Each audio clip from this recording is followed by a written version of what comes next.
film ini sebenarnya untuk karakternya ini pertama kali waktu Mbak G bilang, ini kayaknya yang cocok pemerannya nih Bunda Korla nih, dan ternyata aku sama Egi langsung kling gitu kan, kita nggak ngefans sama dia gitu loh, dan ini cocok banget gitu kan ya, kita ngefans biarpun karena memang tadi kita bilang Mbak G tadi sebenarnya udah menyampaikan garis besar ceritanya ya, karena ini memang ada true story. Jadi dengan karakter si aku sebut Andara sebagai penulis skenario. Mohon maaf ya kalau penulis emang gitu nama karakternya kebanyakan. Sampai lupa Andara sebagai penulis skenario itu ada hal-hal komedinya yang diambil dari saya sendiri. Waktu itu saya harus melahirkan pun harus dikejar deadline, dikejar produser. Gue lagi ngadeng gitu kan ya, gitu kan. Tapi mana skenarionya, mana gitu loh. Ya itulah ya dibalik cerita stripping yang setiap hari tayang dikejar-kejar deadline, jadi kita nggak ada waktu untuk namanya cuti lahiran, aku lagi begini tuh nggak ada gitu kan ya. Ini salah satu background dari Andaranya. Terus untuk cerita sebetulnya aslinya kita ambil dari, ini sebenarnya ceritanya tuh nggak awalnya memang kita bagi bilang, terus ceritanya ini tragis gitu kan ya. Ada cerita sedih tentang sebuah keluarga teman kita Egi gitu. Dia menikah dengan keluarga Batak. Oh ternyata tuh keluarga Batak tuh, maaf ya ini bukan keras, tapi tuh seperti ini, seorang laki-laki itu kalau sudah menikah itu tidak boleh keluar rumah katanya ya kan, sangat disayang. Jadi ada persaingan tuh antara ibu dengan istri, seolah-olah persaingan ingin merebutkan cinta si anak laki-laki ini gitu kan. Jadi saling menarik perhatian, ini yang bikin menjadi apa ya, itu dia di masyarakat kan banyak ya hal-hal seperti ini. Seorang laki-laki, anak ini mana sih yang harus dibela, ibunya atau istrinya gitu kan. Sementara si istri yang ngerasa kita harus keluar, tapi si anak nggak bisa keluar dari rumah karena kan harus ada di situ. Dan untuk pemain-pemainnya juga setelah kita lihat case-nya, bagi kasih tahu nih case-nya ini ada Dimas, ternyata Dimasnya ini dia mirip banget dengan si tokoh suami, dia sudah almarhum betulan, dia memang sudah meninggal. Jadi cerita itu meninggalnya itu memang benar, dia meninggal. Jadi cerita endingnya itu memang yang sedih-sedihnya itu tidak kita ini ya, endingnya memang seperti itu gitu kan. Jadi memang dia meninggal di hari ulang tahun, betul? Di hari ulang tahun. Tragis kan? Tragis. Gimana nggak ngerti Bunda? Nggak apa-apa Bunda. Nanti pokoknya kita iya, nanti kita kasih resumenya. Nanti Bunda tinggal baca ya. Ikro bacalah Bunda ya. Dan menariknya lagi dengan pas lagi kita membayangkan karakternya yang main Bunda Korla itu liar. Ya kan, pikiran kita liar nih. Jadi dialognya apa segala macam tuh udah ekspektasinya udah lebih banget, dan ternyata setelah di tangannya Mbak Kim manggung song, oh my god gitu kan ya. Bunda Donda ini menjadi sesuatu yang mengejutkan. Menjadi ngeri kali betulan. Ngeri kali lah mertua kita ini. Nah, semuanya karakternya memang sesuai dengan apa yang kita bayangin ya. Emang udah pas gitu. Kayak mereka tuh kayak beneran keluarga gitu ya. Kita ngelihatnya. Dan keluarganya itu tuh rame gitu loh. Jadi punya karakter masing-masing. Baik dari si yang ada pembantunya ART-nya di rumah juga punya karakter. Jadi nggak kosong semuanya. Keren nih. Nah itu dia, terima kasih banyak Mbak Henovia Rosalinda Ayamur. Terima kasih, harus ada Ayamurnya tetap ya. Apa yang dia tangkap itu yang saya mainkan. Daripada saya membuat sesuatu yang ada di kepala saya pikir pada saat itu technically akan lebih gampang ketika apa yang dia lihat di Rembulan itu yang saya keluarkan. Jadi berantemnya itu akan lebih flow gitu. Iya, dan terlihat natural banget juga ya kayaknya berantemnya ya. Sorry, mulai 2025 bukan lagi natural tapi Apa itu? natural itu apa bilangnya? Naturality. Oh, bahasa Bunda lagi ya. Lupa belum dikasih tahu. Kurang sekarang lebih. Iya. Dia nggak bisa ngomong natural, biasanya dia bilang Naturality. Jadi aku berusaha lihat apa yang dia lihat aja sih. Jadi apa yang dia portray dari Rembulan, yaitu yang saya mainkan. Tapi tentunya dengan guideline dari penulis dan sutradara bahwa Rembulan ini gotik, maunya hanya pakai sepatu boot, dia pahit terhadap kehidupan dan laki-laki karena dia belum kawin-kawin gitu. Tapi endingnya ada lah kejutan di endingnya. Berondong say. Gemes gak tuh? Gemes banget tuh. Aduh. Pengen gigit gak? Iya kan, lumayan ya. Perutnya kayak roti sobek gak sih kira-kira? Kepanjangan ya. Oke, terima kasih Kak Safina Vita. Oke, lanjut lagi ke Kak Gita Bebita. Halo cantik. Kayak mana kabar hari ini, Kak? Baik Kak, alhamdulillah. Iya, mau sapa-sapa dulu mungkin teman-teman yang di sini. Semuanya, terima kasih sudah datang. Udah pada makan? Belum. Bau lambungnya. Sama. Enggak kan, kalau belum makan. Ya lagi puasa aja Kak ya. Kak Gita, Ya, Kak Ovi. ini adalah salah satu karakter yang aku tunggu juga celetukan-celetukannya di film ini. Masa? Lucu kali Kak. Kamu keluar aja aku udah ketawa banget. Apalagi sama lakinya ini, astagfirullahaladzim ya. Gabung jadi combo. Tapi gimana sih memberikan timing komedi di film ini? Apalagi kan ketemunya juga sesama komedian juga gitu Kak. Ada kesulitan kah atau justru itu mempermudah buat Kak Gita? Itu terima kasih untuk pertanyaannya. Boleh saya menjawab dengan bahasa Estonia? Kita Indonesia aja Mbak. kebetulan kita ngertinya Ukraina. Boleh ya? Enggak dong. Pakai bahasa Korea Utara tapi Agak lebih padam ya. Oke, jadi pertanyaannya adalah itu sangat menjadi sebuah hal yang menggampangkan buat aku ya Kak Ovi ya, karena sebelum film ini juga aku udah berteman sama Bonar cukup lama dan dia adalah konsultan komedi di sini juga ya Kak Kay. Jadi kalau misalnya double job, Masya Allah, tabarakallah, keluarga sejahtera di rumah ya. Bener. Jadi kalau Transfer misalnya langsung ke mama ya. ada yang ngerasa kok Miss komedinya ya itu salah dia. Jangan digituin. Nggak bercanda. Jadi kalau misalnya menegakkan chemistry-nya adalah kita jadi sering nongkrong aja sih Kak Ovi, dan itu semua bukan hanya Gita dan Bonar tapi kita semua nongkrong bareng di luar set juga gitu. Oke. Nongkrong. Cuanki. Cuanki ya. Cuanki kan syutingnya di Bandung. Kosong. Alhamdulillah masih sama sih. Pahit-pahit dikit ya. Tapi sebelum aku nanya yang beneran ada di Kukart nih, aku mau nanya. In English? Oh, in English. Bapaknya kan bapaknya. Oh iya, bapaknya. Sama bapaknya. Aduh, international school ya?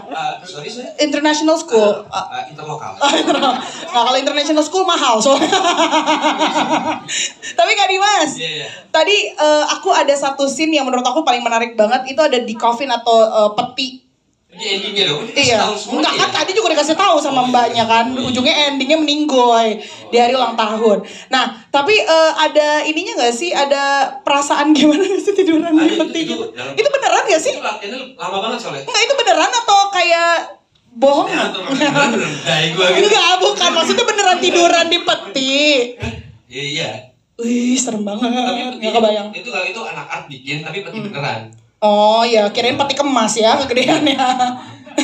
Enggak dong ya. Tapi Kak Dimas, gimana sih, apa yang membuat Kak Dimas akhirnya mengambil peran ini? Terus dari Raja ini yang syutingnya barengan sama Bunda Korla, tapi ada Naysila Mirdad juga di sana.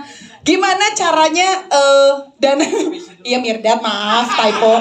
Gue sadar tapi gue mau koreksi bingung. Gue minta maaf ya. Dari lubuk hati yang terdalam ya.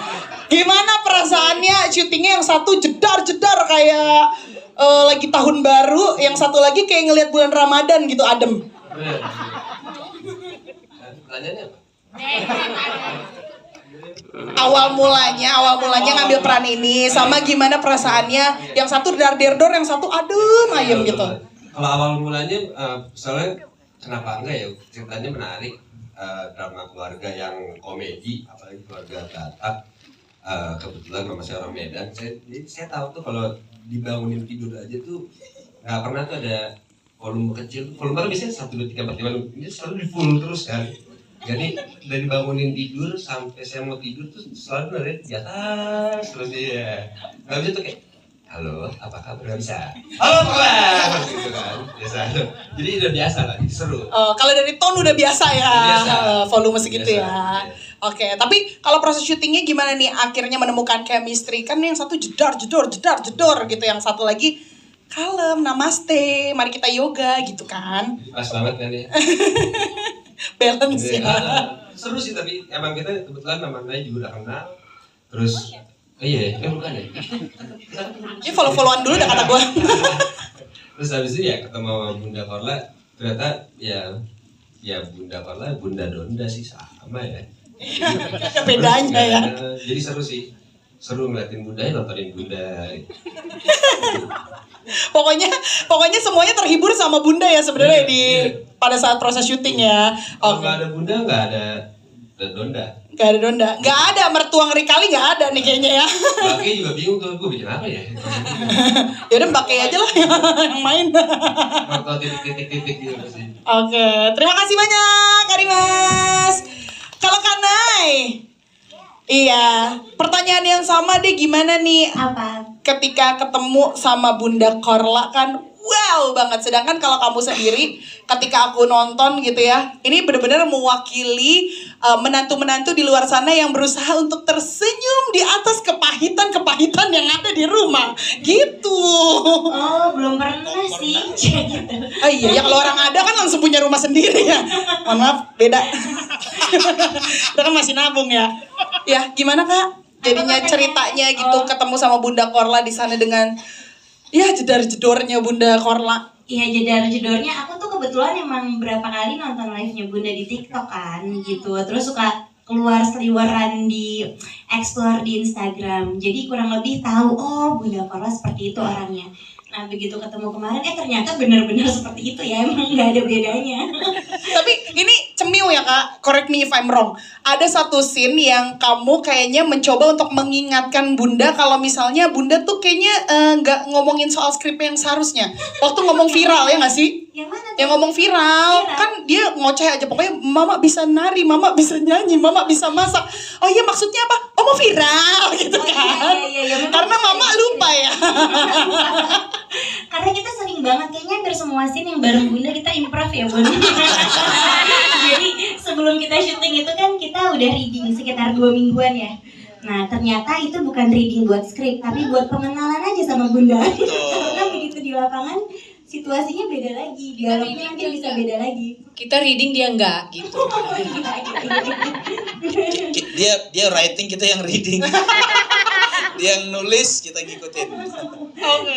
Tapi seru karena maksudnya kan semuanya di sini juga bisa nyimbangin Bunda gitu, dan Bunda juga tetap align sama skrip dan penjiwaannya juga bagus banget, keren banget sih menurut aku. Yeay, terima kasih Kanai. Hidup Bunda, Bunda Korla. Yala. Sapa-sapa dulu dong anak-anak online ini no. Halo semuanya. Kok kalem kali? Apa namanya? Merdu kali Suara lah. Bunda agak serakan dari kemarin kan soalnya ngisi acara gitu. Oh keren. Sombong. Oh banyak uangnya Bunda ya. Pinjam dulu 100 ini. Coy. Bunda sebagai Donda ya kali ini sebagai pemeran utama di filmnya luar biasa. Jadi ini adalah film pertama Bunda Iya, jadi film pertama. main cast ya. Tepuk tangan dong buat Bunda. Keren banget. Main film langsung jadi main cast ya. Dan actingnya juga nggak kaleng-kaleng Bunda. Keren banget. Tadi aku udah nonton, teman-teman di sini juga udah nonton. Ketika Bunda keluar langsung kita Bunda mau ketawa terus ya. Tapi kalau tadi aku lihat actingnya Bunda itu kebanyakan marah-marah mulu. Karena kan ngeri kan. Jadi marah-marah terus. Cuman ada momen-momen di mana Bunda tidak marah-marah dan tersenyum ketika berpelukan dengan laki-laki. Nah, apakah memang itu iya pelukan sama Dimas kan langsung Oh gini, memang di situ kan emang udah di sutradaranya kan bilang kalau sama Dimas selalunya kayak memang sayang sama anak. Oh. Jadi memang karakter Bunda itu ya udah kayak anak sendiri. Jadi kalau sama yang lainnya Bunda harus judes gitu. Ya itu memang udah pas gitu.